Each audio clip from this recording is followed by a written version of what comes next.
What do you hope to achieve after this joining Ginoong Kanlahi? I'll repeat. What do you hope to achieve after joining Ginoong Kanlahi? Thank you for that wonderful question. Good evening, my fellow Tarlacanyo. I always find philanthropy was a stepping stone to fulfill my passion and my dream, that my advocacy that is close to my heart, which is to help people with knowledge and power. After this pageant, actually before joining this pageant, I'm actually doing what it's within my power, that is to offer a service or help to my fellow people who need help. Because I truly believe that helping one another will catalyze or will leverage in the future. Thank you. Maraming salamat. Ginoong number 16 from San Manuel. Next up, Ginoong number 2, Victoria. Carlo Payugo. Hello, how are you doing? First and foremost, I'm feeling glad that I'm able to stand up here with this gentleman. And like you've said, we competed in our respective municipalities, and it's just a testament on how beautiful the culture of Tarlac is. And I hope to really please everyone. Definitely, and I am so excited for you as well. Thank you so much. Are you ready for your question? A year's preparation, I think I'm ready. That's the spirit right there. Please pick your judge. I don't have a choice.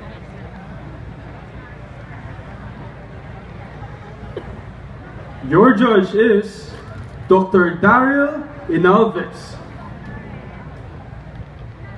Hello, candidate number 2. Good evening po, Doctor. Good evening.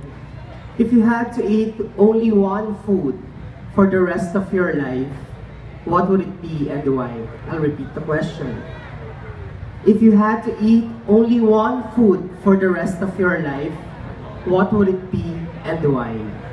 Thank you for that very wonderful question. If I would have the opportunity to only eat one food in my life, it would be the kakanin. Kakanin is known to be one of the products of Tarlac.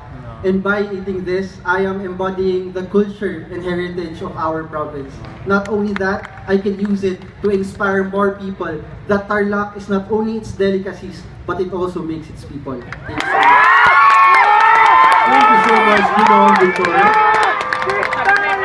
Wow! If the calories didn't count, I would be eating kakanin all day, every day too. Thank you, Ginoong number 2. Up next is Ginoong 13 from Moncada, Mark Joseph Cornejo. We're rooting for Alright, you you. may now pick your judge. I'd appreciate it if you'd open the envelope. Yan, sa ilalim talaga oh. Yan, na naman ha, ibang card yan. But, your judge is still Mr. Popoy Caritativo. Good evening, candidate number 13. Good evening po, sir. Okay. Here's your question. There's often a stereotype that men should not cry. In your opinion, is it important for men to show their emotions, and why? I'll repeat. There's often a stereotype that men should not cry. In your opinion, is it important for men to show their emotions, and why? It's been a long-standing social issue that men are perceived to be strong and not to show emotions. But I believe it's about time for us to accept that the world is changing and it is okay for a man to cry. It is okay for a man to show his vulnerability, because when showing his emotion, by that he can become stronger and he can achieve more by acknowledging his feelings. And I would like to take this opportunity to encourage everyone, especially men, that it's about time to show your emotions and it's okay to cry. Thank you. Thank you very much, Ginoong 13. Next up is Ginoong number 4, Ginoong San Jose. I'm proud of you, be. Okay lang yan. Please pick your judge. Proud of you, Kada. Are you ready? I'm feeling great. I'm especially I see my family there. Oh, hello, family. Alright, so your judge is Mr. Lexter Gabor Tariella.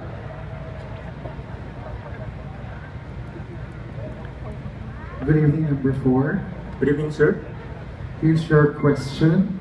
If you could have dinner with any famous personality, who would it be and what would be your topic of discussion? Again, if you could have a dinner with any famous personality, who would it be and what would be the topic of your discussion?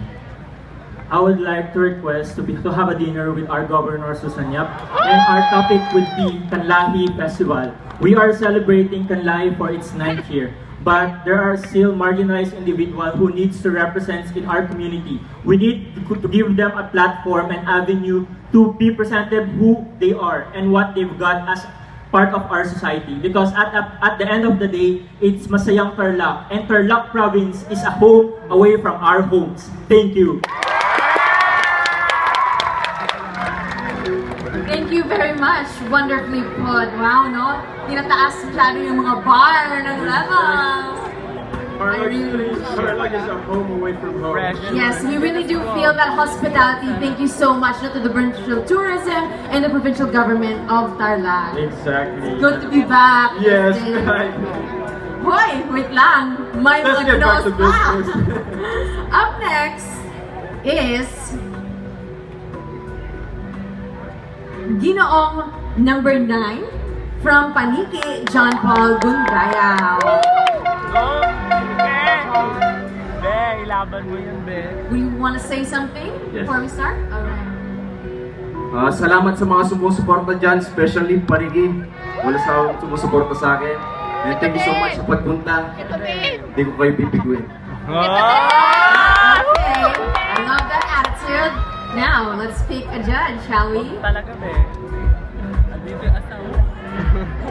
Andito yung asawa mo. Ayusin mo yung anak natin. Thank you. Your